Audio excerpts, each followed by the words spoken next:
সম্পর্ক হলো আমাদের জীবনের একটি আধার। কিছু সম্পর্ক এমন যা আমরা জন্মসূত্রে লাভ করি, যেমন পরিবার, মা, বাবা। কিছু সম্পর্ক আছে যা আমরা জীবনে অর্জন করে থাকি, তা সে প্রেমের হোক, স্নেহের হোক বা বন্ধুত্বের। এই সকল সম্পর্ক লাভ করার বা গড়ে তোলার 5টি ধাপ রয়েছে। প্রথম ধাপ, কোনো ব্যক্তির সাথে আলাপ হওয়া, তার সাথে কথা বলা বা তাকে দেখা। দ্বিতীয় ধাপ, সে ব্যক্তিকে আমাদের ভালো লাগা। তৃতীয় ধাপ, আমাদের এটা চাইতে শুরু করা যে জীবনে এই ব্যক্তি যেন আমাদের বন্ধু হন, আমাদের জীবনে থাকেন, বা আমাদের কাউকে ভালোবেসে ফেলা আর এটা আমাদের ভাবা বা চাওয়া যে সেই ব্যক্তি যেন আজীবন আমার সাথে থাকেন, আমার জীবনে আমার সাথী হয়ে।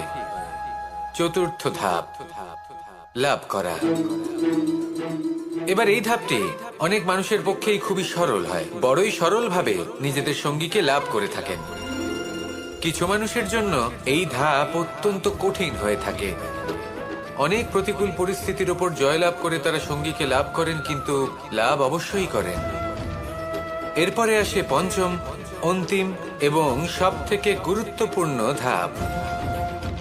সেটা হলো সেই সম্পর্ক পালন করা। এটা হলো এমন এক বিষয় যা প্রত্যেক মানুষের শেখা উচিত। যদি ব্যক্তি নিজের জীবনে সম্পর্ক রক্ষা করতে শিখে যান, তবে প্রত্যেক সম্পর্ক তার জীবনকে স্বর্গ করে তুলবে। আসুন আর আমার সাথে ভালোবেসে বলুন, রাধা রাধা। সুখ এবং দুঃখ, এই দুই হলো আমাদের জীবনের অবশ্যম্ভাবী এবং গুরুত্বপূর্ণ অঙ্গ। আমাদের সকলের জীবনে কখনো সুখও আসে, আবার কখনো দুঃখও আসে। আমরা সবসময় ভাবি আমরা কিভাবে সুখ লাভ করব, কিভাবে আমরা দুঃখ থেকে দূরে থাকতে পারি। আর এই জীবনে যা কিছুই ঘটুক না কেন, সে সবকিছু আমরা সুখ এবং দুঃখের মাপদণ্ডে মেপে থাকি। এবার এখানে একটা ছোট্ট বিষয় আছে। এটা ভেবে দেখতে হবে যে কে আসলে সুখী ব্যক্তি। সুখী ব্যক্তি হলেন তিনি যিনি নিজের জীবনে নিজের কর্মের বিশ্লেষণ করে থাকেন, সেই বুঝে পদক্ষেপ নেন। উনি কি করতে চলেছেন সেটা উনি জানেন, আর যদি ওনার কোনো দোষ থাকে বা ভুল থাকে তাহলে সেগুলো শুধরে নিয়ে এগিয়ে চলেন। সেই জন্য উনি সুখী হন। অন্যদিকে যে ব্যক্তি দুঃখী, তিনি কি করেন? তিনি নিজের উপর নয়, অন্যের উপর নিজের নজর রাখেন যে তিনি কি করছেন, কিভাবে কর্ম করছেন। ওনারা অন্যের নিন্দা করেন, অন্যের সাফল্য দেখে ঈর্ষা করেন, ক্রুদ্ধ হয়ে যান, ওনাদের বাধা দিতে চেষ্টা করেন। সেই জন্যই তো ওনারা দুঃখী হন। এই সংসারে এমন অনেক ব্যক্তি আছেন যারা এই কারণে দুঃখী নন যে তাদের জীবনে দুঃখ আছে। তারা এই কারণে দুঃখ পান কারণ অন্যের জীবন অনেক বেশি সুখের। দেখুন, শেষ পর্যন্ত আপনাকে নিজের কর্মের প্রতি মনোসংযোগ করতেই হবে, অন্যের প্রতি নয়। কারণ আপনার জীবনে আপনার কর্ম হলো এমন একটা জিনিস যা আপনার নিয়ন্ত্রণে আছে। নিরন্তর চেষ্টা করতে থাকুন, নিজের কর্মকে বুঝতে শিখুন, শুধরে নিন, নিজেকে শ্রেষ্ঠ করে তুলুন। তখন সাফল্য নিজে থেকে আপনার কাছে আসবে, আর এই মন প্রসন্ন হয়ে বলবে, রাধা রাধা। জীবনে সব থেকে বেশি গুরুত্বপূর্ণ বস্তু কি? বাড়ি, বাহন, সোনা, ধন। যদি আমি সত্যি বলি তাহলে জীবনে সব থেকে বেশি গুরুত্বপূর্ণ বস্তু কোনো বস্তুই নয়।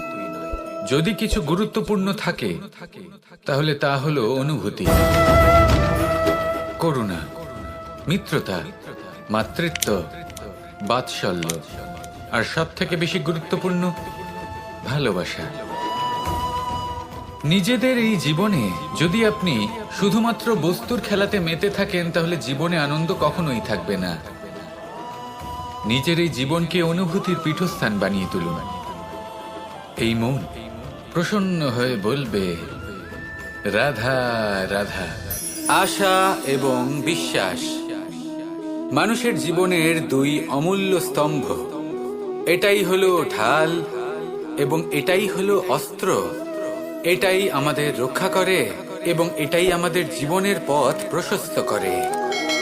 কিন্তু ছোট একটা সমস্যা আছে। এবার যদি আপনি বটবৃক্ষের থেকে এই আশা রাখেন যে এ আমাকে ফল দেবে, তাহলে সেই আশা ভঙ্গ হওয়াই স্বাভাবিক। আর যদি আপনি বিশ্বাস করেন যে খেজুর গাছ আপনাকে ছায়া প্রদান করবে, তাহলে সেই বিশ্বাসও অবশ্যই ভঙ্গ হবে। তাহলে কি করা উচিত? চোখ বন্ধ করে যে কাউকে বিশ্বাস করার আগে বা যে কারোর থেকে আশা রাখার আগে নির্বাচন করুন যে কার ওপর বিশ্বাস রাখতে চান, কার ওপর আশা রাখতে চান। তবে আমি তো বলবো যে বিশ্বাস করতে হলে নিজের ওপর করুন, যে এই সংসারে এমন কোনো কাজ নেই যা আপনি করতে পারেন না। আর শুধু কর্ম করতে থাকুন আর ভরসা রাখুন ঈশ্বরের ওপর, যে উনি আপনার কর্ম দেখবেন আর আপনাকে আপনার কর্মফল অবশ্যই দেবেন, আপনাকে সাফল্য দেবেন। যদি আপনার বিশ্বাস অটল হয়, নিরন্তর পরিশ্রম করেন, তাহলে ঈশ্বর কখনোই আপনার আশা ভঙ্গ হতে দেবেন না। আসুন আর আমার সাথে ভালোবেসে বলুন, রাধা রাধা। জীবনে যখন আমরা কোনো পরিস্থিতির সম্মুখীন হই, তখন আমাদের সামনে দুটো পথ থাকে। তাদের মধ্যে কোনো একটা নির্বাচন আমাদের করে নিতে হবে, এই মনে করে নিতে হবে। নির্বাচন এই সংসারের সবথেকে গুরুত্বপূর্ণ বিষয়। একটা নির্বাচন আপনার বর্তমান বদলে দিতে পারে, আপনার ভবিষ্যৎ বদলাতে পারে, আগামী প্রজন্মের জন্য ইতিহাস রচনা করতে পারে। একটা নির্বাচন।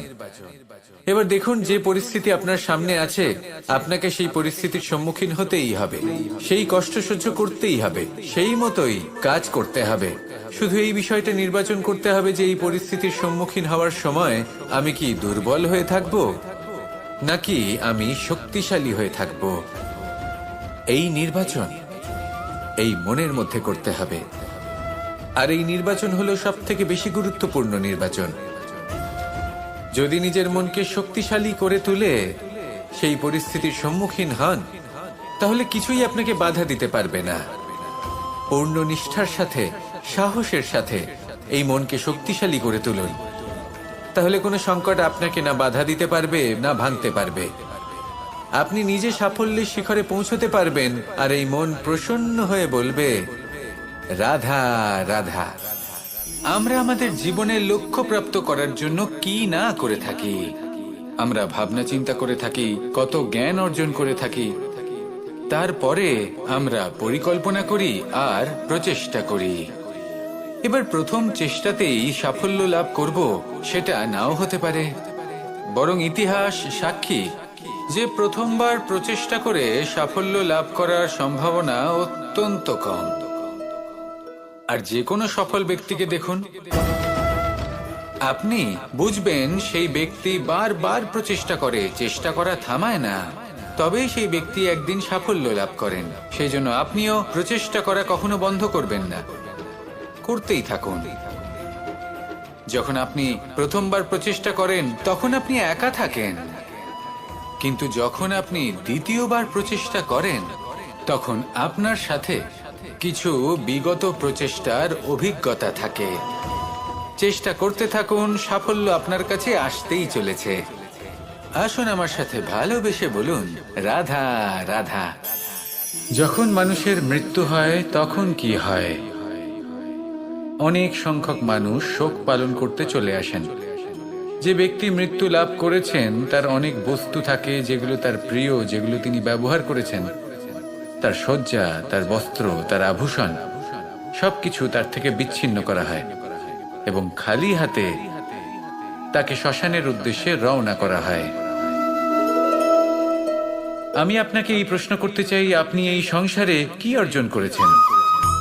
ধন সম্পত্তি, বস্ত্র, আভূষণ, এই সবকিছু যে আপনি অর্জন করেছেন, আপনার মৃত্যুর পরে তা আপনার থেকে দূর হয়ে যাবে। এর উত্তর হলো একটাই, আপনার কর্ম। শুধু সেটাই আছে যা একান্ত আপনার, আর শুধু সেটাই এই সংসার থেকে চলে যাওয়ার পরেও সংসারেই জীবিত থাকবে। যদি আপনি দুষ্কর্ম করেন তাহলে এই সংসার আপনাকে একটি অনুচিত উদাহরণ হিসেবে মনে রাখবে যে এই ব্যক্তি খুব পাপী ছিল, অনুচিত কর্ম করতেন। যে পথে তিনি চলেছেন সেই পথে কারোর চলা উচিত নয়। সেখানেই যদি আপনি সৎকর্ম করেন তাহলে সংসার চিরকাল এটাই বলবে যে খুব ভালো মানুষ ছিলেন, সবাইকে ভালোবাসতেন, সবাইকে সাহায্য করতেন, আমার খুব প্রিয় মানুষ ছিলেন। এটাই হলো শ্রেষ্ঠ কর্ম। সেই জন্য জীবনে শুধুমাত্র ধন, সম্পত্তি, আভূষণ এই সব অর্জন করতে গিয়ে নিজের মনোনিবেশ করবেন না। শ্রেষ্ঠ কর্ম করুন। সংসার থেকে চলে যাওয়ার পরেও এই কর্মই এই সংসারে আপনাকে জীবিত রাখবে। আসুন আমার সাথে ভালোবেসে বলুন, রাধা রাধা। পুরাণে আমরা দেখেছি যে মাতা পিতা কতটা মহান হতে পারেন, কিভাবে শ্রী গণেশ নিজের মাতা পিতাকে পরিক্রমণ করলেন এবং পরম পূজনীয় হয়ে উঠলেন। কিভাবে ভক্ত শ্রবণ নিজের অন্ধ মাতা পিতাকে তীর্থযাত্রায় নিয়ে যাবেন বলে নিজের কাঁধে ওনাদের বসালেন এবং বয়ে নিয়ে গেলেন। এরকম অনেক অমূল্য শিক্ষা আমরা লাভ করে থাকি পুরাণ থেকে। কিন্তু এসব কথা হলো পুরাণের কথা। কথা বলা যাক আমাদের জীবন নিয়ে। আমাদের এই জীবনে আমাদের মাতা পিতা কেন আমাদের কাছে এতটা অমূল্য?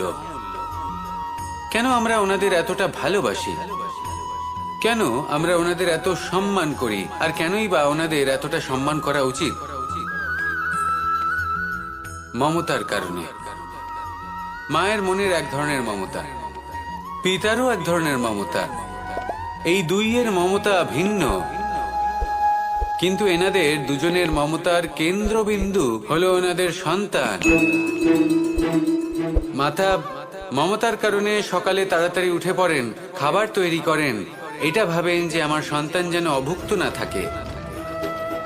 অন্যদিকে পিতা ইচ্ছে না থাকা সত্ত্বেও নিজের মমতাবোধের কারণে নিজের সন্তানের প্রতি কঠোর হন, তাকে জ্ঞান প্রদান করেন, শিক্ষা প্রদান করেন, কারণ উনি চান যে ওনার সন্তান যেন পরবর্তীতে উন্নতি করে, কখনো অভুক্ত না থাকে। এটাই হলো মমতা মাতা পিতার। আর এই মমতা সংসারের অন্য কোথাও আপনি পাবেন না। তাই সবসময় নিজের মাতা পিতাকে সম্মান করুন, ওনাদের ভালোবাসুন, যতটা ইচ্ছে ভালোবাসুন। আর এই ভালোবাসার সাথেই বলুন, রাধা রাধা। জীবনে সব থেকে বেশি মূল্যবান বস্তু কি? ধন, স্বর্ণ, মাণিক্য, আভূষণ? না, এই সব কিছু মিলিয়েও সময়ের এক মুহূর্তের সামনে মলিন হয়ে পড়ে। এক মুহূর্ত যা এক দরিদ্রকে রাজা করতে পারে, যা এক রাজাকেও দরিদ্র করতে পারে। একটি মুহূর্ত যা আপনার আত্মবিশ্বাসকে পর্বতের শিখরে পৌঁছে দিতে পারে। একটি মুহূর্ত যা আপনার অস্তিত্বকে গভীর সাগরে বিলীন করে দিতে পারে। একটি মুহূর্তের খেলা। সব সময় জীবনে সেই ব্যক্তিকে সম্মান করুন, শ্রদ্ধা করুন, যিনি আপনার জন্য সময় বের করে থাকেন। সব সময় সেই ব্যক্তির প্রতি নিষ্ঠাবান থাকুন, যেই ব্যক্তি খারাপ সময় আপনার পাশে দাঁড়িয়ে থাকে। এই সময় সব থেকে বেশি মূল্যবান। আসুন আমার সাথে ভালোবেসে বলুন, রাধা রাধা। এই সংসারে এমন কোন আবেগ আছে যা সবসময় কটু বলে মনে হয়, কিন্তু সবার শেষে এটি সব থেকে বেশি মধুর উপলব্ধি প্রদান করে, সব থেকে বেশি মধুর অনুভূতি প্রদান করে। উত্তর পেলেন? পেলেন না? আপনাকে একটা উদাহরণ দিই। যখন মাতা সীতাকে অপহরণ করা হয়েছিল, তখন শ্রীরাম অপেক্ষা করেছিলেন 4 মাস পর্যন্ত। উনি খুঁজতে চেয়েছিলেন, কিন্তু উনি ওনার খোঁজ বন্ধ রেখেছিলেন। কল্পনা করে দেখুন ওনার কতটা যন্ত্রণা হয়েছিল। উনি শুধু অপেক্ষা করছিলেন, কারণ তখন বর্ষা ছিল। অনেক দিন পর্যন্ত সূর্যের আলো দেখা যায়নি। উনি জানতেন এরকম সময় বানর সেনার পক্ষে বনের মধ্যে পথ খোঁজা খুবই কঠিন কাজ হবে। সাগর পার করা অত্যন্ত কঠিন হয়ে দাঁড়াবে। তারা হয়তো বনের মধ্যে পথ হারিয়ে ফেলবে। উনি অপেক্ষা করলেন, আর এই অপেক্ষার ফল হিসেবে উনি কি লাভ করলেন?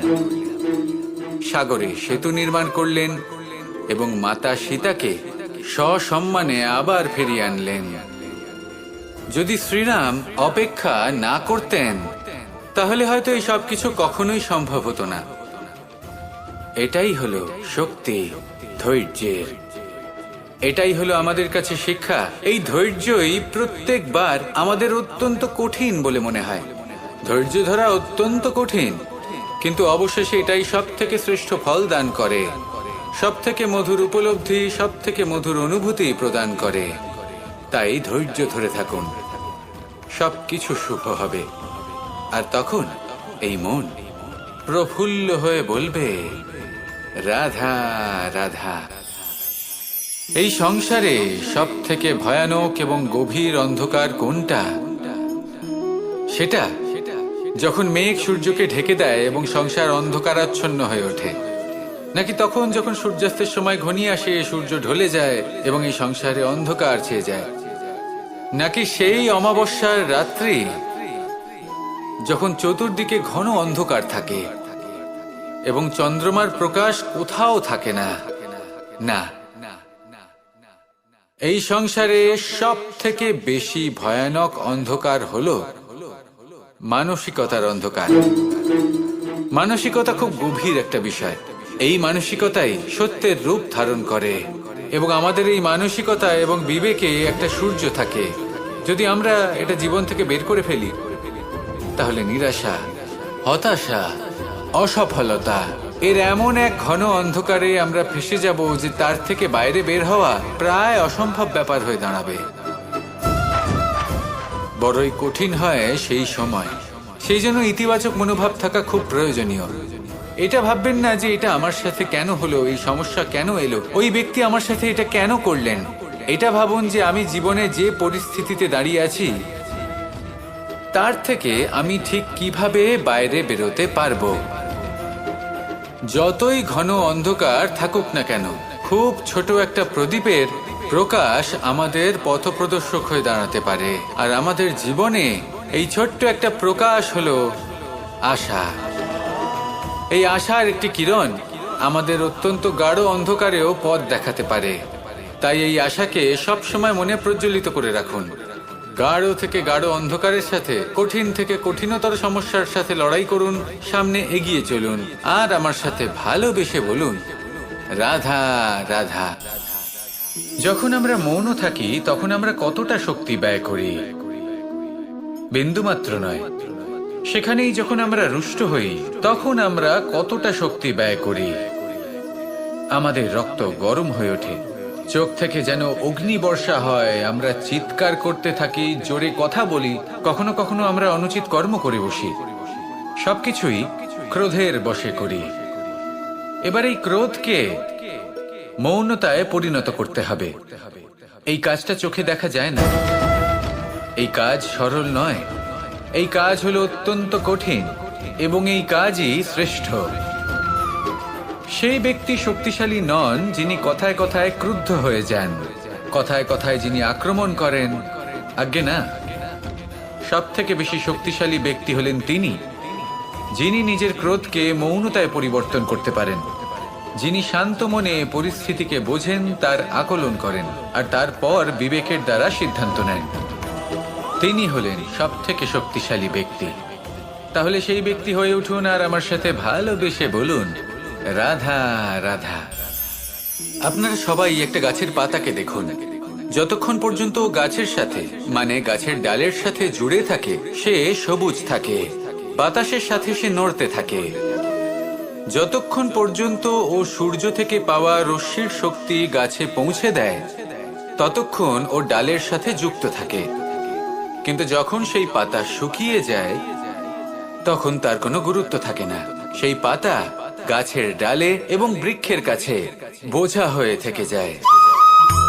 এবং এমন এক সময় আসে যখন সেই ডালটি শুকনো সেই পাতাকে পরিত্যাগ করে। এটাই আমরা এই প্রকৃতিতে দেখি এবং এটাই হলো সত্য। আর এটাই আমাদের জীবনে খুব বড় একটা শিক্ষা। যদি আপনিও নিজের জীবনে নিজের আপনজনদের কাছে বোঝা স্বরূপ হয়ে দাঁড়ান, তাহলে তারা আপনাকে যতই ভালোবাসুক না কেন, ওনারা যদি নাও চান তাহলেও এমন এক দিন আসবে যখন আপনার আপনজন আপনাকে পরিত্যাগ করবে। সেই জন্য সবসময় আত্মনির্ভর হয়ে ওঠার চেষ্টা করুন। নিরন্তর পরিশ্রম করতে থাকুন, কারোর উপর বোঝা হয়ে থাকবেন না, বরং তার সাথে মিলে দায়িত্ব পালন করুন। এমনটা করবেন, তাহলে আপনার সম্মানও বজায় থাকবে এবং সম্পর্কের মধ্যে আপনার মূল্যও বজায় থাকবে। আসুন আর আমার সাথে ভালোবেসে বলুন, রাধা রাধা। কখনো কখনো অন্ধকারের সাথে লড়াই করার জন্য আমরা প্রদীপ জ্বালাই। এতে প্রথমে সলতে রাখি, তারপর তেল ঢালি, তারপর আগুন জেলে এটা প্রজ্বলিত করি। তারপর একটা সময় আসে যখন এই প্রদীপ নিভে যায়। কারণটা কি?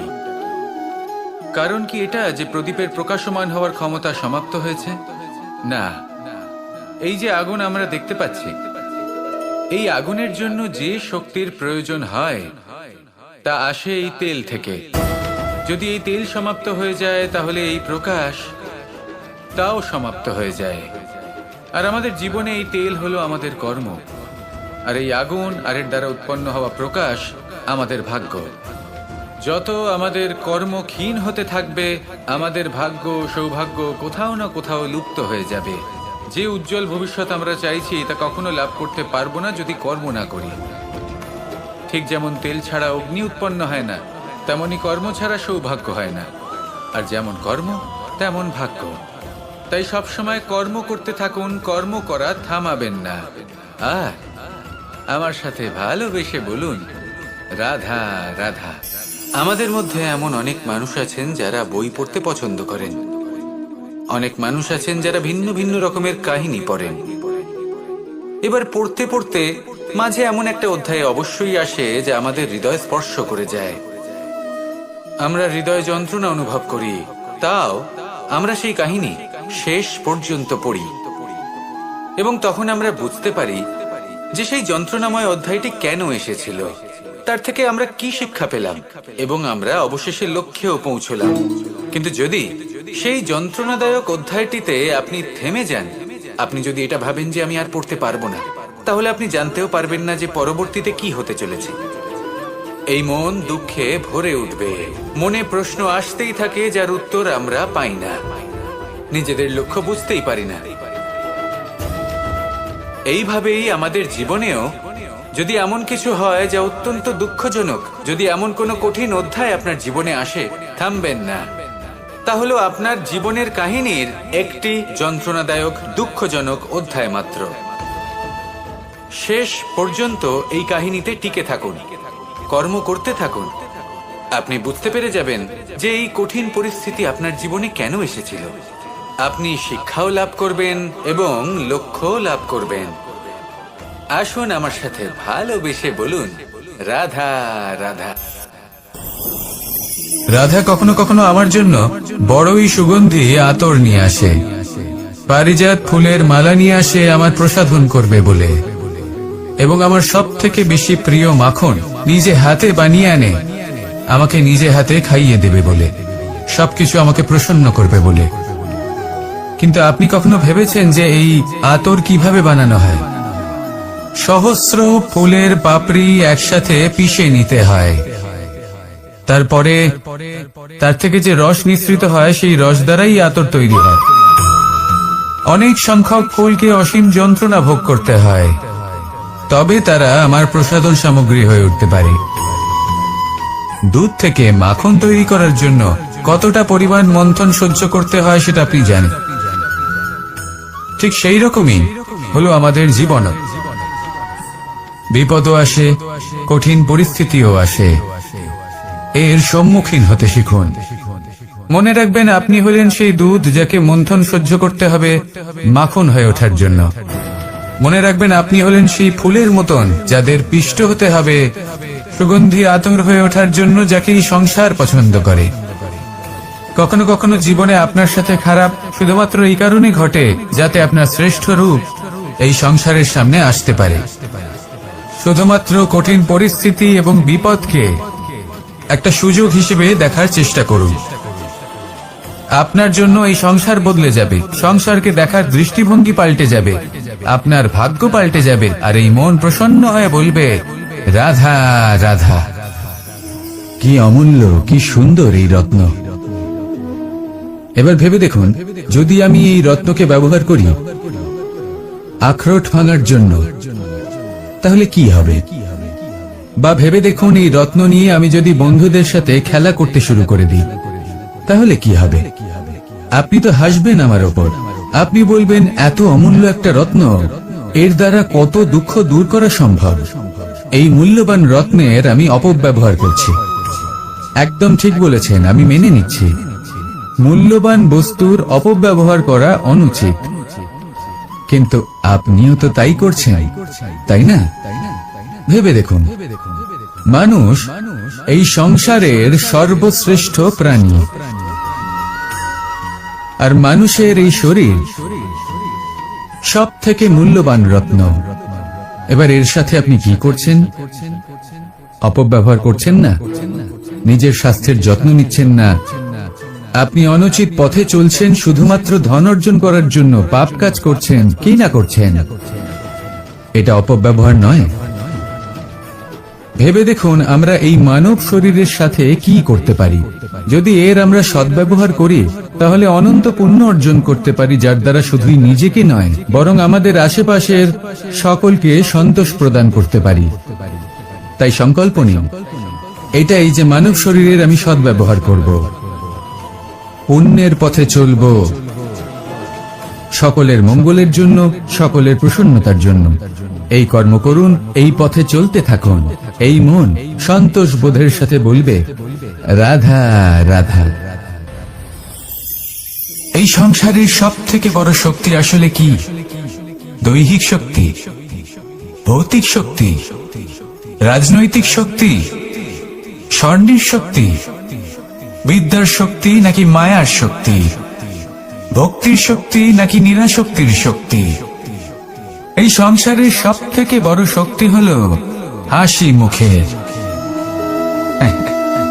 যদি আপনি এবং আমি এমন কোন সময় হাসতে পারি যেখানে মুখে হাসি আসা প্রায় অসম্ভব, তাহলে বিশ্বাস করুন, এই সংসারে কেউ আপনাকে ভাঙতে পারবে না। এটা কিছুটা সেই রেশমের কীটের মতো, যে চারিদিক থেকে নিজেকে ঢেকে রাখে একটা খোলসের মধ্যে থাকে, কিন্তু জীবিত থাকে। এই হাসি মুখ, এটা শুধুমাত্র একটা আবেগ নয়, এটা সংসারের যে কোনো অভাব দূর করে। অভাব আশার, অভাব বিশ্বাসের। এই হাসি আপনার অন্তরে আশার আলো জাগ্রত করে, আর এই সংসারের হতাশা দূর করে দেয়। তাই কঠিন থেকে কঠিনতর পরিস্থিতিতেও মুখে হাসি বজায় রাখুন। এই শক্তি আপনার থেকে কেউ কাটতে পারবে না। আর যদি আপনার কাছে এই শক্তি থাকে, তাহলে অন্য কোনো শক্তি আপনাকে বাধা দিতে পারবে না। তাহলে হাসুন আর আমার সাথে ভালোবেসে বলুন, রাধা রাধা। ভীষ্ম একটা মহান নাম, দেবী গঙ্গার সুপুত্র। স্বয়ং বৃহস্পতি এবং পরশুরাম ছিলেন ওনার শিক্ষাগুরু। অত্যন্ত মহান যোদ্ধা ছিলেন, কিন্তু এই মহান যোদ্ধা, ইনি ইতিহাসে আজ পর্যন্ত সেই সম্মান পেলেন না যার উনি যোগ্য ছিলেন। কারণ নির্বাচন। রাজ সিংহাসনের সেবা করার প্রতিজ্ঞা নিয়েছিলেন উনি।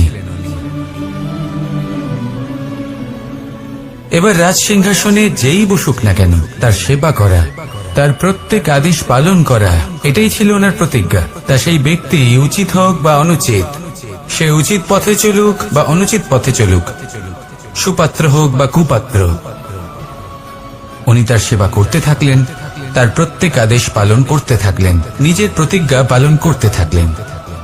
ধৃতরাষ্ট্র নেত্রহীন অবশ্যই ছিলেন, কিন্তু এতটাও নেত্রহীন ছিলেন না যে উনি প্রজাদের চোখের জল, ধর্ম অধর্ম দেখতে পাবেন না। উনি সব বুঝতে পারতেন। আর এদিকে ভীষ্ম নিজে প্রতিজ্ঞাবদ্ধ হয়েছিলেন।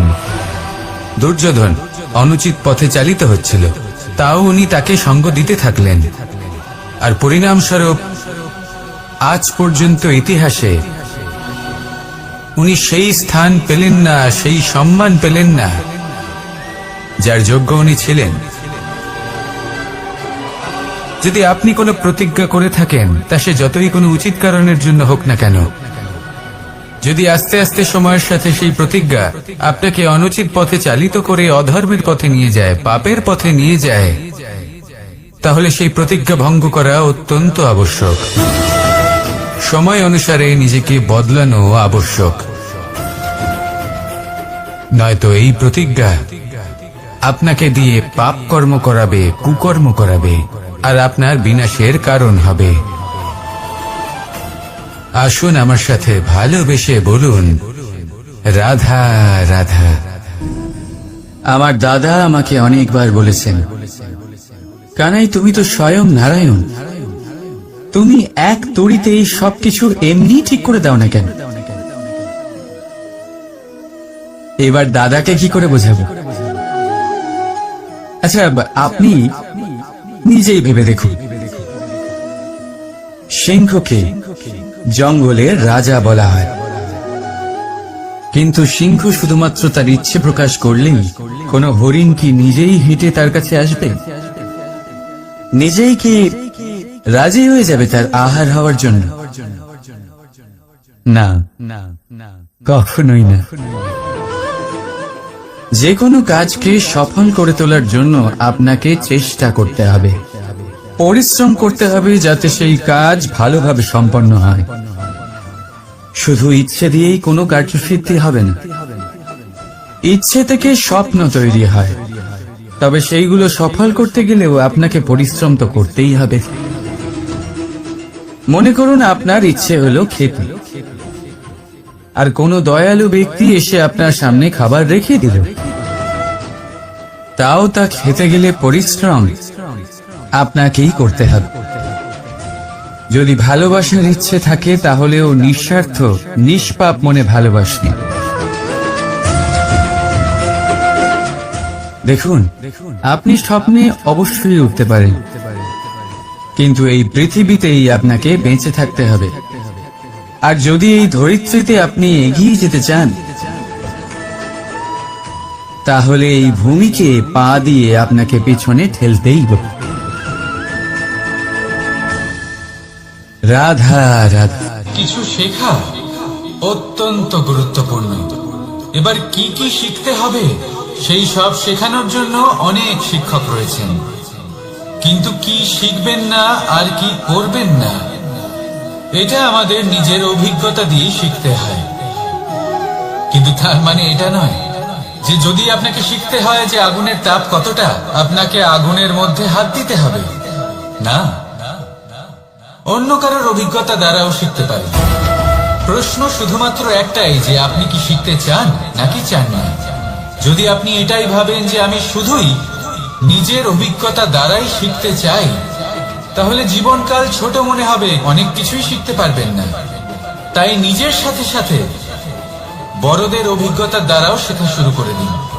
এই সংসারের অভিজ্ঞতা দ্বারা শিখতে শুরু করে দিন। আর এটা নিশ্চিত রূপে শেখা আবশ্যক যে কখন কি করবেন না, কোথায় থামতে হবে আর কোথায় থামবেন না। তাহলে আসুন আর আমার সাথে ভালোবেসে বলুন, রাধা রাধা।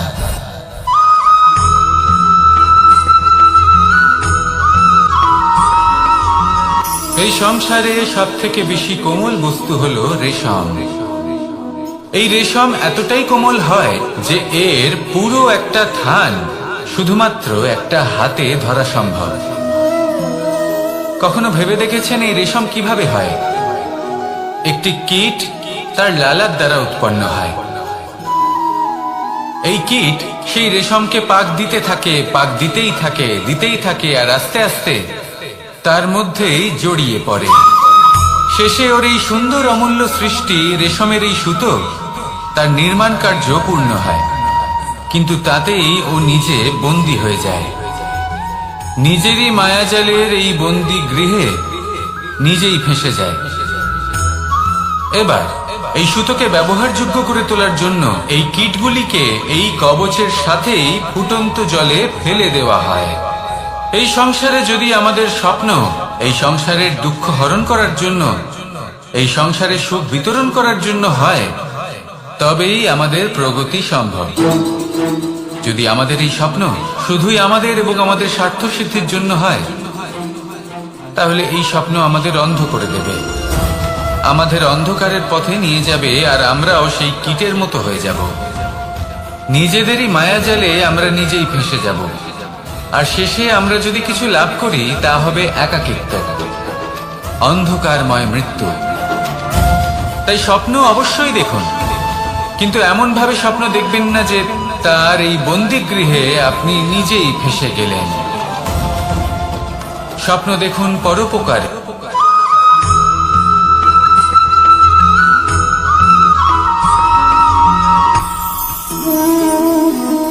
শক্তি এক অত্যন্ত বিচিত্র বস্তু, বা বলতে পারেন অনুভূতি। পিতা সবসময় চান যেন তিনি তার শক্তি পুত্রকে। আসুন আপনাকে সহজে বোঝাই। যদি আপনি সুপাত্র হন আর আপনাকে শক্তি দেওয়া হয়, তাহলে আপনি সেই শক্তির গুরুত্ব বুঝবেন, কোথায় সেই শক্তি প্রয়োগ করা উচিত সেটা বুঝবেন। আর এটা যেহেতু অর্জন করা শক্তি হবে, সেই শক্তির অপব্যবহার হবে না। কিন্তু যদি এই আপনি কুপাত্র হন আর যদি আপনাকে এই শক্তি দেওয়া হয়, তাহলে কি হবে? দেখতে গেলে এই শক্তি আপনি দান হিসেবে পেয়েছেন, তাই না আপনি এই শক্তির গুরুত্ব বুঝবেন, আর না এর প্রয়োগ আপনি জানবেন। তার অপব্যবহার হওয়া সুনিশ্চিত। তাই যদি আপনি কোনো শক্তি অর্জন করতে চান, তাহলে আগে তার যোগ্য হয়ে উঠুন, পুত্র নয় পাত্র হয়ে উঠুন। আর আমার সাথে ভালোবেসে বলুন, রাধা রাধা।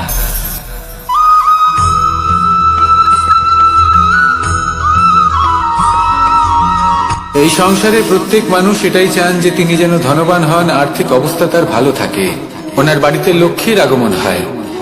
কিন্তু সেটা হবে কি করে, সেটাই হলো প্রশ্ন। কেউ বলেন যে যদি পরিশ্রম করো তাহলে ধন অর্জন সম্ভব, কেউ বলেন যে যদি বিদ্যা লাভ হয় তবেই ধন অর্জন সম্ভব, কেউ বলেন যে যদি বলশালী হও তবেই সম্পন্ন থাকবে। ভালো কথা, যদি তাই হয়ে থাকে, তবে দিনমজুর সারা দিন পরিশ্রম করেন, তিনি কেন ধনী হন না? অনেকজন বিদ্বান মানুষ আছেন এই সংসারে, তারা কেন ধনবান হন না? অনেক সংখ্যক বলশালী ব্যক্তি আছেন, তাদের কাছে ধন নেই কেন? তাদের কেন ধনের অভাব হয়? আবার এমনও কিছু মানুষ আছেন যারা পরিশ্রম করেন, তারা দিনমজুর, কিন্তু তারা ধন অর্জন করতে পারেন। কিছু বিদ্বান ব্যক্তি আছেন যাদের কাছে অধিক মাত্রায় ধন রয়েছে। কয়েকজন বলশালী ব্যক্তি রয়েছেন যাদের কাছে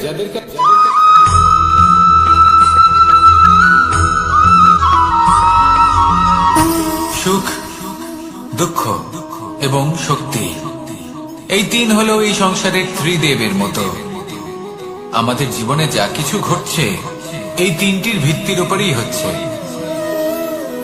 আসলে এই সংসারের একটা নিয়ম আছে, যখনই আপনি কিছু লাভ করেন, এই সংসার আপনার পরীক্ষা নেয়। এটা জানার জন্য আপনার পরীক্ষা নেয় যে আপনি যা কিছুই লাভ করেছেন, আপনি কি আদৌ সেটার যোগ্য কিনা।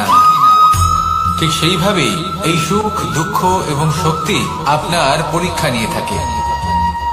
যখন সুখ আসে তখন সে আপনার পরীক্ষা নেয় যে আপনার মধ্যে অহংবোধ জাগ্রত হয়নি তো। যদি অহংবোধ চলে আসে তাহলে সুখ সেখানেই সঙ্গ ত্যাগ করে। দুঃখ আপনার ধৈর্যের পরীক্ষা নিতে থাকে, আর যদি আপনার মধ্যে ধৈর্য না থাকে তাহলে এটা আপনাকে আরো বেশি দুঃখের গভীর অন্ধকারে ঠেলে দেবে। সেখানে শক্তি পরীক্ষা নেয় আপনার বিনম্রতা। যদি আপনি বিনম্র না হন, তাহলে হয় এই শক্তি আপনার সঙ্গ ত্যাগ করবে, নয় এই শক্তি বিনম্রতার অভাবে আপনার পতনের কারণ হতে পারে। এই সংসারে যে কোনো ব্যক্তি যিনি এই পরীক্ষায় উত্তীর্ণ হয়ে থাকেন, এই জীবনে তিনি সাফল্য লাভ করেন। আসুন আমার সাথে ভালোবেসে বলুন, রাধা রাধা।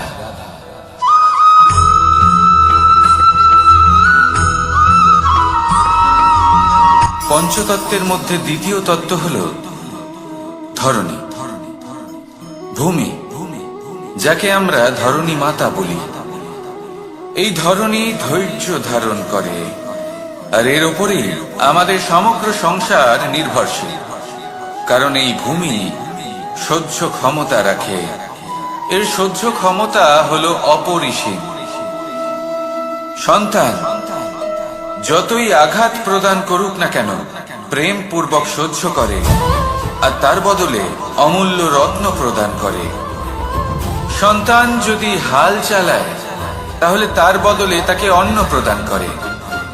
এটাই হলো ধরনী। এবার এর থেকে আমরা কি শিক্ষা পেতে পারি? এটাই যে কারোর জন্য কিছু করা বা কাউকে কিছু দেওয়া মনে কোনো কামনা ছাড়াই।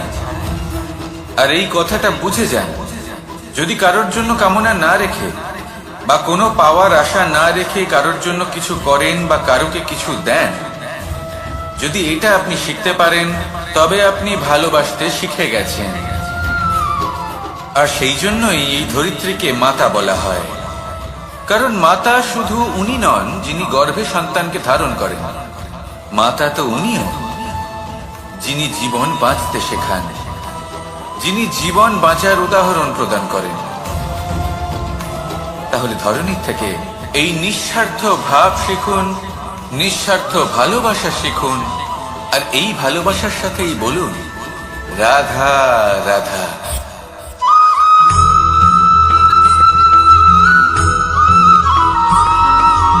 মানুষ জন্মগ্রহণ করে, তার সাথে ভয়েরও জন্ম হয়। ছোটবেলা থেকেই আমাদের মনে কোনো না কোনো প্রকারের ভয় থেকেই যায়। কেউ এই বিষয়ে ভয় পায় যে তার কোনো বস্তু তার থেকে দূরে চলে যাবে, কেউ এই বিষয়ে ভয় পায় যে আমি নিজেকে হারিয়ে ফেলব, কেউ এই ভেবে ভয় পায় যে আমার প্রিয়জনেরা তারা যেন আমার থেকে দূরে না চলে যায়, কেউ এই ভেবে ভয় পায় যে আমরা যেন পথ না হারিয়ে ফেলি, আদি ইত্যাদি। কিন্তু সত্যি কথা বলতে ভেবে দেখুন এই ভয় বাস্তবে কি? শুধুই একটা মনস্থিতি, আর কিছুই নয়। যা কিছু আপনি জীবনে পেয়েছেন তা একদিন আপনাকে হারাতে হবে। এই জীবন হলো আপনারই, কিন্তু তাও একদিন সমাপ্ত হবে। তাই ভয় পেয়ে কি লাভ? এই ভয় শুধু আপনাকে জীবন যাপন করা থেকে বাধা দিচ্ছে, আর কিচ্ছু নয়। পথ হারিয়ে ফেললেই বুঝতে পারবেন যে নতুন পথ কিভাবে বানাতে হয়। কিছু মানুষকে জীবন থেকে হারালে তবেই আপনি বুঝবেন যে আপনার আপনজনকে। এই ভয়ের কারণে ভীত হয়ে থাকবেন না। এই তারা নক্ষত্র অন্ধকারের অভাবে গুরুত্ব হারায়। শিবকেও মহাদেব হওয়ার জন্য বিষ পান করতে হয়েছিল। প্রত্যেক পরিস্থিতি, প্রত্যেক সাফল্য আপনার পরীক্ষা নেবে, তাতে উত্তীর্ণ হওয়া হলো আপনার কর্ম। যখনই আপনি ভয় পাবেন বা সংকটের সম্মুখীন হবেন, তখন সাহসের সাথে তার সম্মুখীন হন। মনে রাখবেন, যে সম্মুখীন হতে জানে সাফল্য তার সাথে সবসময় থাকে। আসুন আর আমার সাথে ভালোবেসে বলুন রাধা রাধা।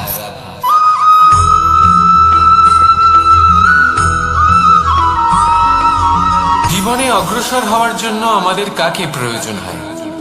মাতা পিতা, বন্ধু, প্রেম, সাহায্য, অর্থ, পরিশ্রম, আশা। ভিন্ন ভিন্ন মানুষ ভিন্ন ভিন্ন বিকল্প চয়ন করে। যদি আমি আপনাকে বলি, তাহলে জয় আর পরাজয়ের মন্ত্র দুটো শব্দের উপর নির্ভর করে, মেনে নেওয়া আর দৃঢ় হওয়া। যদি মেনে নেন তাহলে হেরে যাবেন, যদি দৃঢ় হন তাহলে নিশ্চিত রূপে জয়ী হবেন। যদি কখনো আপনি ক্লান্ত হয়ে ওঠেন, আপনি দুঃখী হন, পুরোপুরি ভেঙে পড়েছেন, তখন মেনে নেবেন না যে আপনি ভেঙে পড়েছেন, নয়তো হেরে যাবেন। তখন উল্টে স্থির করবেন যে যাই হয়ে যাক না কেন আমি জয়ী হবই। আর আপনি দেখবেন যে জয় নিশ্চিত রূপে আপনার কাছেই আসবে। তাহলে এই কথা মনে রাখবেন আর আমার সাথে ভালোবেসে বলবেন রাধা রাধা।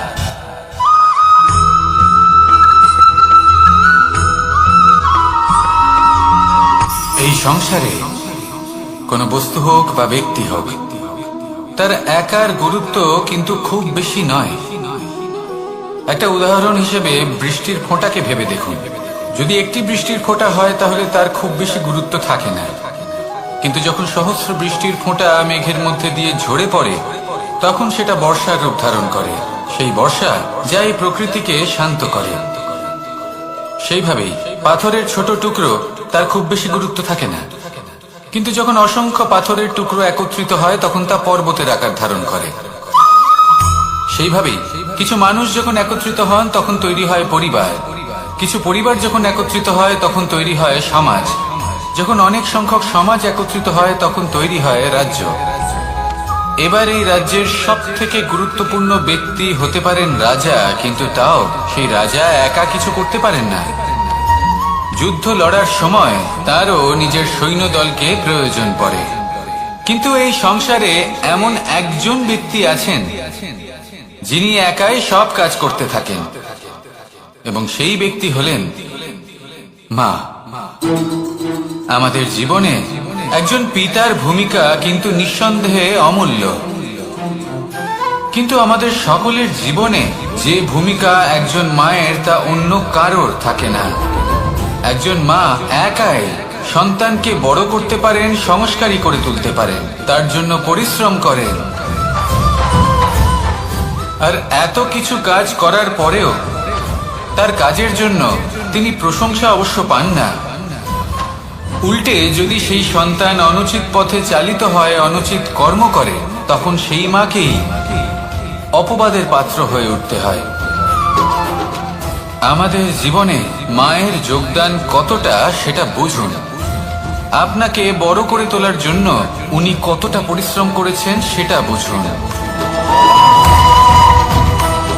আজ থেকে, এখন থেকে, এই মুহূর্ত থেকে মাকে সম্মান করতে শিখুন। যখন সময় পাবেন, যখন সুযোগ হবে, তখন তার প্রশংসা করুন, ওনারও ভালো লাগবে। আর মায়ের এই মমতার জন্য, তার এই ভূমিকার জন্য আসুন সবাই মিলে আমরা তাকে প্রণাম করি, আর সকলে মিলে ভালোবেসে বলি রাধা রাধা।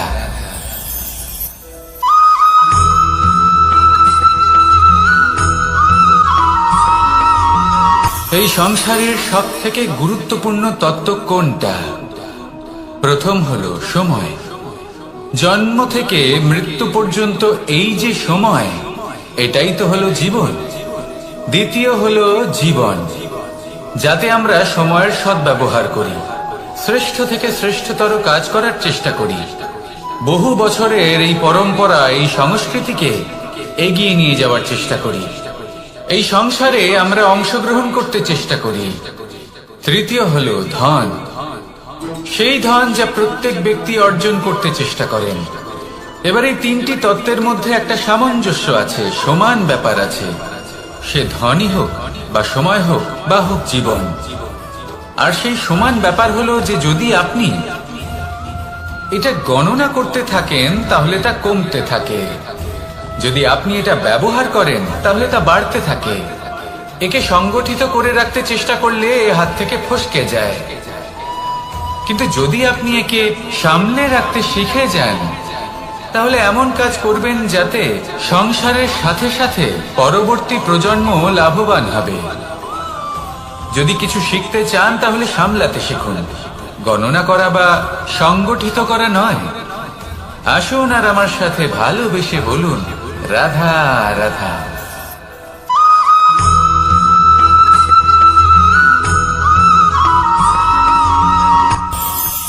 এই সংসারে আমরা প্রকাশ কোথা থেকে পাই? এর উত্তর বড়ই সরল। ভোরে যখন সূর্যোদয় হয় তখন প্রকাশের কিরণ আমাদের ঘরে এসে পৌঁছয়। এইভাবেই আমরা প্রকাশ লাভ করি। এবার এই প্রকাশের আলোতেই আমরা সারাদিনের কাজ সম্পন্ন করি। সন্ধে হয়ে যায়, সূর্যাস্ত হয়ে যায়, আর আমাদের ঘর যাতে অন্ধকার না হয় তার জন্য আমরা একটা প্রদীপ প্রজ্বলিত করি। এটাই ঘটে আমাদের জীবনেও। এবার প্রবাহমান আয়ুর সাথে আমরা আমাদের অন্তরে যদি একটা প্রদীপ প্রজ্বলিত করে নিই তাহলে বিষয়টাই অন্যরকম হবে। এবার আপনি বলবেন কোন প্রকাশের কথা বলছি যে আমাদের অন্তরে জাগ্রত করা সম্ভব? আমাদের আত্মার মাঝে প্রেমের প্রকাশ জাগ্রত করার কথা বলছি, কারণ আমাদের এই জীবন এও হলো দিনের আলোর মতো। আজ প্রকাশ আছে, কিন্তু কোনোদিন অবশ্যই অস্ত হবে। কিন্তু অস্ত হবার আগে যদি আমরা আমাদের আত্মার মাঝে প্রেমের এই প্রকাশ উজ্জ্বলিত করে নিই, তাহলে আমাদের সন্ধ্যাকালও আমরা আনন্দে এবং প্রেমে যাপন করব। তাহলে আসুন আর আমার সাথে ভালোবেসে বলুন, রাধা রাধা।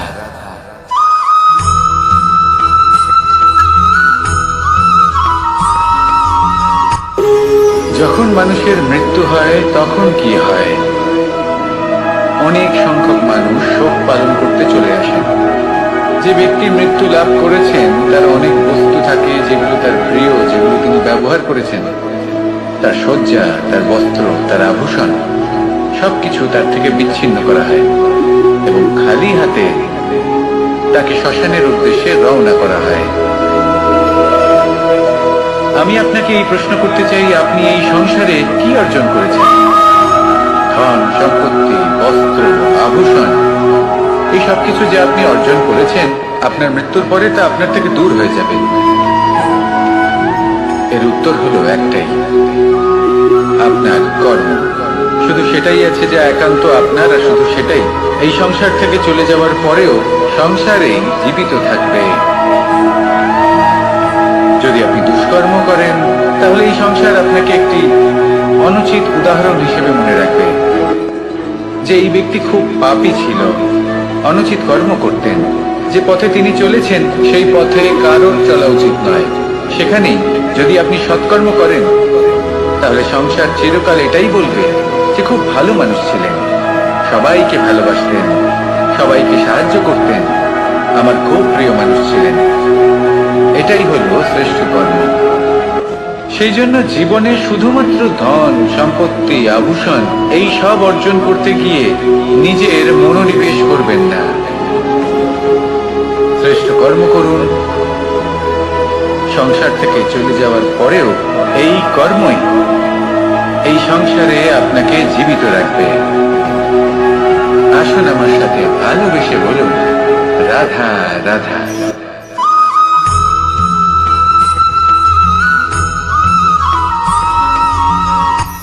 এই সংসারে সাফল্য লাভ করার জন্য জ্ঞানের প্রয়োজন হয়, পরিশ্রমের প্রয়োজন হয়, দৃঢ় নিষ্ঠার প্রয়োজন হয়, নিরন্তর চেষ্টা করা প্রয়োজনীয়।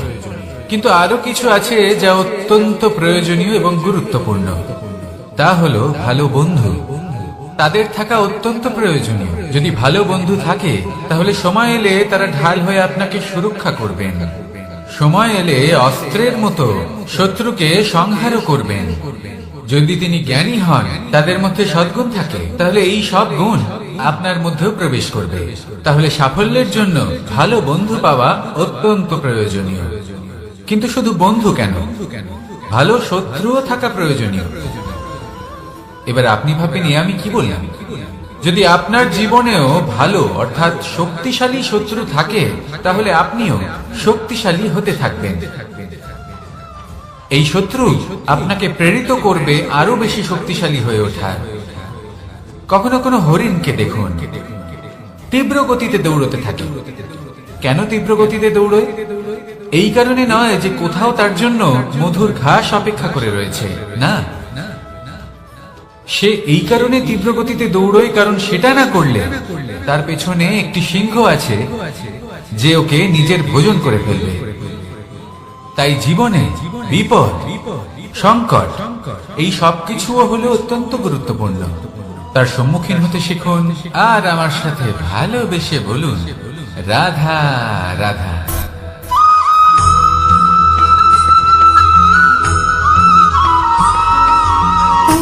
সুখ, দুঃখ এবং শক্তি, এই তিন হলো এই সংসারের ত্রিদেবের মতো। আমাদের জীবনে যা কিছু ঘটছে এই তিনটির ভিত্তির উপরেই হচ্ছে। আসলে এই সংসারের একটা নিয়ম আছে, যখনই আপনি কিছু লাভ করেন এই সংসার আপনার পরীক্ষা নেয়। এটা জানার জন্য আপনার পরীক্ষা নেয় যে আপনি যা কিছুই লাভ করেছেন আপনি কি আদৌ সেটার যোগ্য কিনা। ঠিক সেইভাবেই এই সুখ, দুঃখ এবং শক্তি আপনার পরীক্ষা নিয়ে থাকে।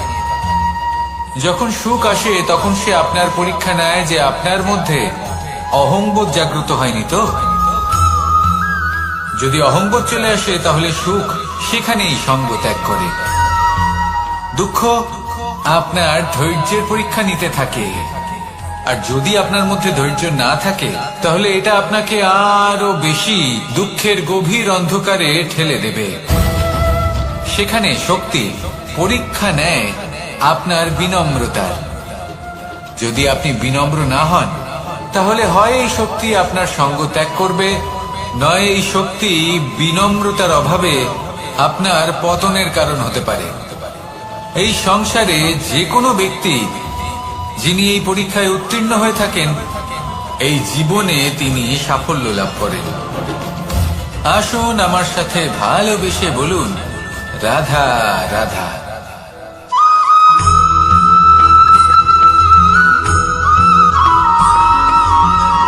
পুরুষার্থ।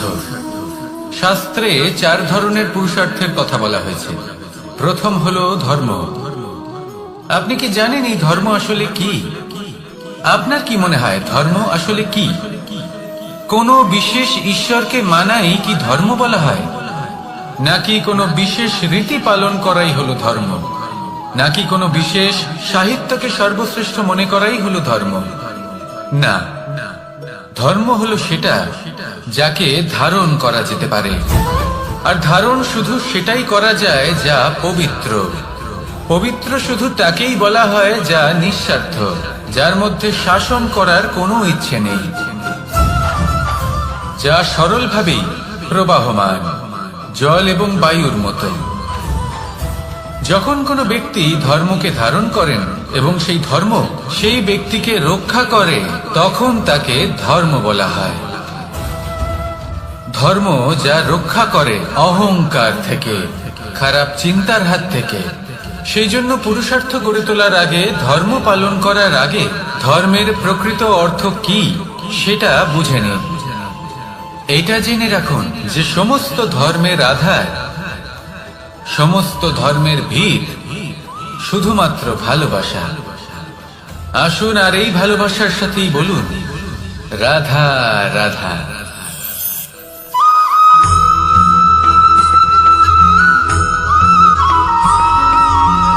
এই সংসারে সব থেকে বেশি কোমল বস্তু হলো রেশম। এই রেশম এতটাই কোমল হয় যে এর পুরো একটা থান শুধুমাত্র একটা হাতে ধরা সম্ভব। কখনো ভেবে দেখেছেন এই রেশম কিভাবে হয়? একটি কীট তার লালার দ্বারা উৎপন্ন হয়। এই কীট সেই রেশমকে পাক দিতে থাকে, পাক দিতেই থাকে, আর আস্তে আস্তে তার মধ্যেই জড়িয়ে পড়ে। শেষে ওর এই সুন্দর অমূল্য সৃষ্টি রেশমের এই সুতো, তার নির্মাণ কার্য পূর্ণ হয়, কিন্তু তাতেই ও নিজে বন্দী হয়ে যায়। নিজেরই মায়াজালের এই বন্দী গৃহে নিজেই ফেঁসে যায়। এবার এই সুতোকে ব্যবহারযোগ্য করে তোলার জন্য এই কীটগুলিকে এই কবচের সাথেই ফুটন্ত জলে ফেলে দেওয়া হয়। এই সংসারে যদি আমাদের স্বপ্ন এই সংসারের দুঃখ হরণ করার জন্য, এই সংসারে সুখ বিতরণ করার জন্য হয়, তবেই আমাদের প্রগতি সম্ভব। যদি আমাদের এই স্বপ্ন শুধুই আমাদের এবং আমাদের স্বার্থ সিদ্ধির জন্য হয়, তাহলে এই স্বপ্ন আমাদের অন্ধ করে দেবে, আমাদের অন্ধকারের পথে নিয়ে যাবে, আর আমরাও সেই কীটের মতো হয়ে যাব। নিজেদেরই মায়াজালে আমরা নিজেই ফেঁসে যাব, আর শেষে আমরা যদি কিছু লাভ করি তা হবে একাকিত্ব, অন্ধকারময় মৃত্যু। তাই স্বপ্ন অবশ্যই দেখুন, কিন্তু এমন ভাবে স্বপ্ন দেখবেন না যে তার এই বন্দিগৃহে আপনি নিজেই ফেঁসে গেলেন। স্বপ্ন দেখুন পরোপকার।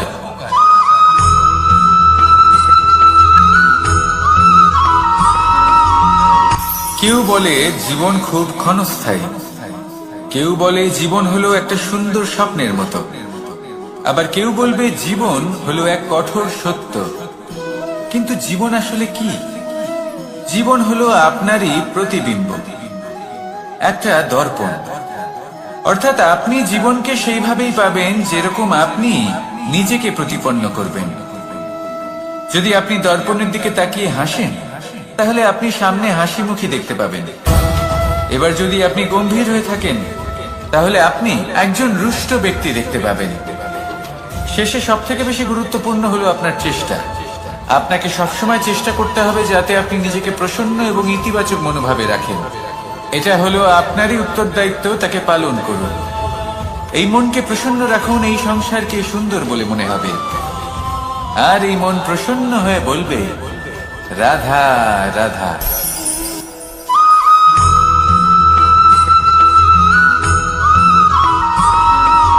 জীবনে যখন কোনো ব্যক্তি নিজের লক্ষ্য প্রাপ্তির জন্য নিরন্তর পরিশ্রম করতে থাকেন, চেষ্টা করতে থাকেন, তখন তিনি কষ্ট অনুভব করেন। কখনো শারীরিক কষ্ট, কখনো মানসিক কষ্ট।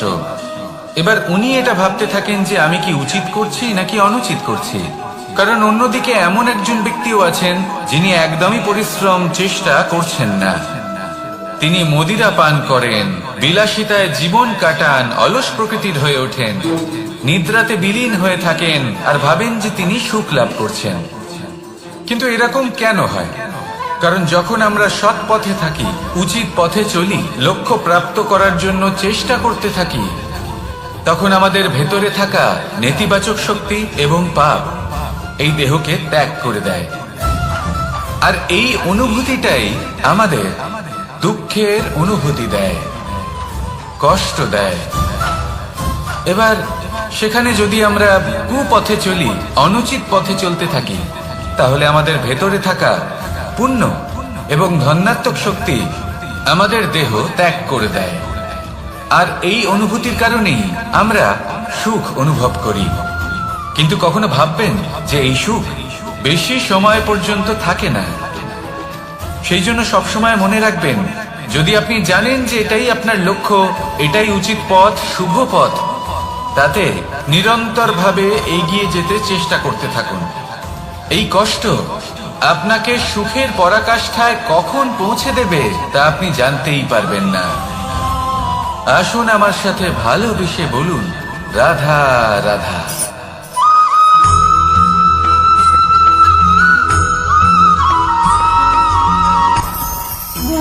ভোজন।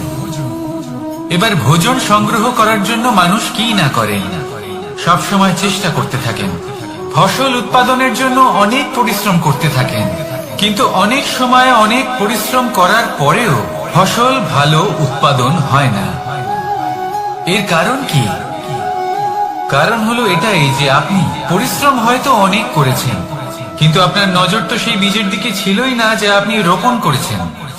সেই জন্য সব সময় কোনো বীজ রোপণ করার আগে তাকে পরখ করে দেখুন, তা অত্যন্ত আবশ্যক।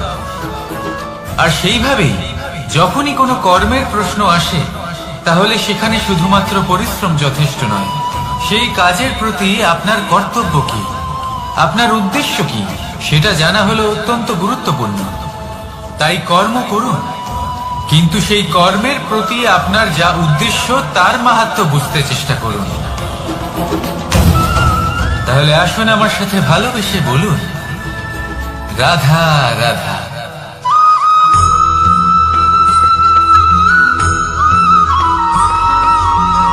পিতা আর পুত্রের সম্পর্ক অত্যন্ত মধুর হয়ে থাকে। পিতা স্বপ্ন দেখেন, তাকে পূর্ণ করার সকল সম্ভাব্য চেষ্টা করেন, কিন্তু তাও অনেক সময় ওনার স্বপ্ন অপূর্ণ থেকে যায়। তখন পিতা ভাবেন যে স্বপ্ন উনি পূর্ণ করতে পারেননি, ওনার সন্তান তা অবশ্যই পূরণ করবে। যে স্থানে উনি কখনো পৌঁছতে পারেননি, সেই স্থানে ওনার পুত্র অবশ্যই পৌঁছবে। পিতা নিজের সন্তানের ভবিষ্যৎ নিয়ে সেই স্বপ্ন দেখেন, আর যখন সেই সন্তান সামনে এগোতে থাকে তখন তার দুঃখ হয় না, বরং গর্ব হয়। ওনার ভালো লাগে এটা দেখে যে ওনার সন্তান অনেক উন্নতি করছে। কিন্তু যখন সন্তান নিজের অভিভাবকের শক্তি দেখে, তার যশ দেখে হিংসা করতে থাকে, সমস্যা সেইখানেই শুরু হয়। সেই জন্য সকল সন্তানকে এটা মনে রাখতে হবে, দেখুন, পুত্র হবার সুবাদে, এক সন্তান হবার সুবাদে এটা হলো আপনার অধিকার যে আপনি আপনার পিতার থেকে বেশি উন্নতি করবেন। আপনার পিতাও এটাই চান, কিন্তু সুস্থভাবে এটা করুন। একটা রেখা টেনে নিন, যাতে আপনি তাতে এগোতে পারেন আর আপনার পিতার তাতে গর্ববোধ হয়, আর সেই বিষয়ে দুঃখ না হয় যে আমার সন্তান আমাকেই ছোট করার চেষ্টা করছে। ইতিহাস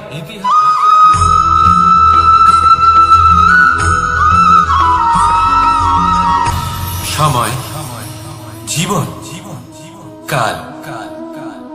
দেখতে গেলে এই তিনটি শব্দ একটি শব্দেরই সমার্থক শব্দ মনে হয়, কিন্তু এই শব্দগুলির অর্থ কি সমান? কখনোই নয়। হ্যাঁ, এই সময় চলতে থাকে, জীবন চলতে থাকে, কালচক্র চলতে থাকে। এই সময় কেটে যায়, কিন্তু এই জীবন একে যাপন করতে হয়। কি বলেন? এই জীবনে কিছু করুন বা কিছু না করুন, জীবন এমনি কেটে যাবে, আপনি জানতেও পারবেন না।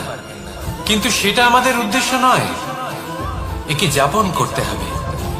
এই জীবনে প্রেরণা পেতে শিখুন, প্রেরণা দিতে শিখুন, আহ্বান গ্রহণ করতে শিখুন, আহ্বান জানাতে শিখুন, মহান কাজ করতে শিখুন, ধন্যাত্মক বোধ জাগিয়ে তুলুন। জীবন অতিবাহিত করার অর্থ কি তা আপনি শিখে যাবেন।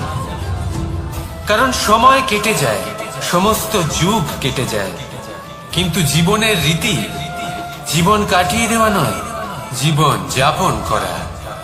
এই জীবন সম্পূর্ণরূপে অনুভব করতে হবে, নতুন পথ বানাতে হবে। এবারে যদি এই জীবন বাঁচার সময় একবার ভেবে দেখুন, যদি মনে প্রেম থাকে, সদ্ভাবনা থাকে, তাহলে কি হবে? এই জীবনকে বাঁচার অনুভূতিটাই অন্যরকম হয়ে যাবে, একটা আনন্দময় অনুভূতি লাভ করবেন। তাহলে এটাই করুন, আর আমার সাথে ভালোবেসে বলুন, রাধা রাধা।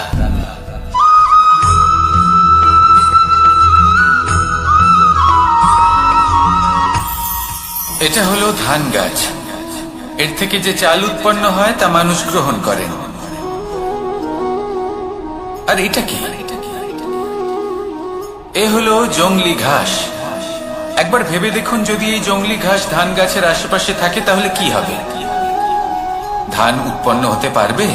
তা উৎকৃষ্ট হতে পারবে? আমরা কি তা গ্রহণ করতে পারবো? কখনোই নয়। এই জংলি ঘাস ধানকে নষ্ট করে দেবে, কিন্তু নিজে জীবিত থাকবে। এটাই হলো আজকের শিক্ষা। এই সংসারে যদি আপনি নীতির পথে চলতে চান, উচিত কর্ম করতে চান, সংসারকে সেবা করতে চান, তাহলে জংলি ঘাসের মতো ব্যক্তিদের থেকে সবসময় দূরে থাকতে হবে। সেই ব্যক্তি যারা দুর্নীতি এবং মিথ্যা দ্বারা পরিপূর্ণ, যাদের ব্যবহার অশুভ, যাদের অনেক অশুভ গুণ রয়েছে, তারা সঠিক নয়। সেই সকল ব্যক্তি যাদের চরিত্র অত্যন্ত দুষ্ট হয়, তারা হয় শুভ চরিত্রের ব্যক্তিকে একদম নষ্ট করে দেয়, নয় নিজের মতো বানিয়ে তোলে। তাই যদি আপনি নীতির পথে চলতে চান, এই সংসারের জন্য শুভ কর্ম করতে চান, তাহলে সেই সঙ্গ লাভ করুন যে সঙ্গ জ্ঞানে পরিপূর্ণ, যাদের মধ্যে অনেক গুণ আছে, যাদের থেকে প্রতিদিন কিছু শিখতে পারবেন। এমন ব্যক্তির সাথে জীবন অতিবাহিত করুন, দুরাচারীদের থেকে দূরে থাকুন। তবেই এই মন প্রসন্ন হয়ে বলবে, রাধা রাধা।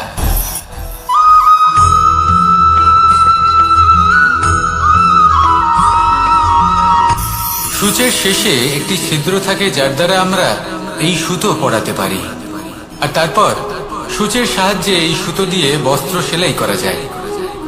কিন্তু যদি সুতোটা সোজা করে ধরা না হয়, তাহলে সূচে কখনো এই সুতো পরানোই সম্ভব নয়। যদি এতে কোনো গিঁট পড়ে, তখন তা কখনোই এই ছিদ্র দ্বারা প্রবেশ করা সম্ভব নয়। ঠিক এইভাবেই যদি আপনি কারোর জীবনে প্রবেশ করতে চান, কারোর অন্তরে প্রবেশ করতে চান, তাহলে আপনাকেও সহজ থাকতে হবে।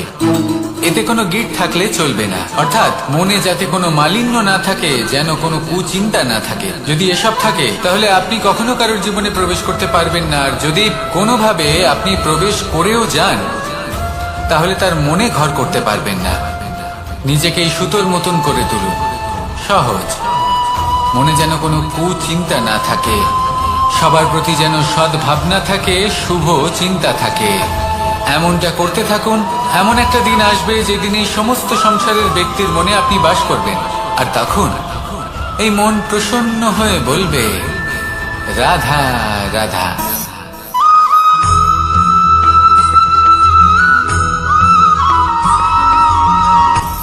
আপনি কখনো পর্বতের শিখরে উঠেছেন? আপনি দেখতে পাবেন পর্বতের পদতলে প্রচুর সুন্দর ফুল রয়েছে, সবুজ বনানী রয়েছে। যত আপনি ওপরে উঠতে থাকবেন তত ফুল কমতে থাকবে, সবুজ বনানী কমতে থাকবে। আরো কিছুটা ওপরে উঠলে কাঁটা জাতীয় গাছ দেখতে পাবেন, শুকনো গাছ দেখতে পাবেন। আরো যদি ওপরে ওঠেন তাহলে পাষাণ দেখতে পাবেন। আরো ওপরে উঠলে হিমখণ্ড দেখতে পাবেন।